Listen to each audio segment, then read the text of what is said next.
New Orleans Hornets and San Antonio Spurs tipping off their season in San Antonio. There are the Spurs gearing up for perhaps another championship run. First quarter action inside. That's the new man in the middle for the Hornets, Emeka Okafor. Nice first game for him, 18 points and 10 rebounds. The Hornets up 12-6 early. Later in the first quarter, watch Manu Ginobili split the double team all the way to the rack for the finger roll. He had 16 points, and the Spurs now lead at 17-13. We go to the second quarter now, and there's a rookie for the Spurs, a mean man inside. Double-double for DeJuan Blair. Heavy D with 14 points and 11 rebounds. Later in the second, somebody's got to guard Julian Wright all the way to the rack. He throws that one home, 8 points, but San Antonio up 39-22.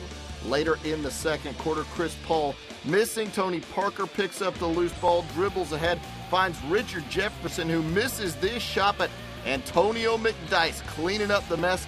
Hoop and harm for the Dice man. He had 9 points, and the Spurs up 55-35. We go to the second half.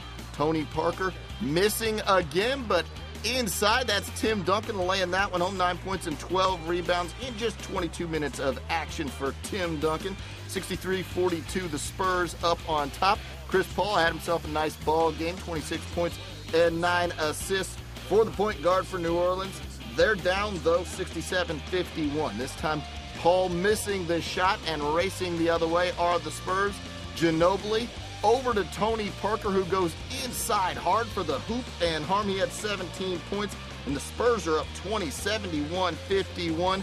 Later in the third quarter, it's Tony Parker going hard to the rim and falling hard on the floor. He had the wind knocked out of him. Take another look straight on his side there. Tony Parker would be okay, but he didn't return to the game. Later in the third quarter, George Hill with the steal. George Hill on the other end gets the slam dunk. San Antonio up by 20 at that point. They end up winning the game by 17, 113-96 over the Hornets.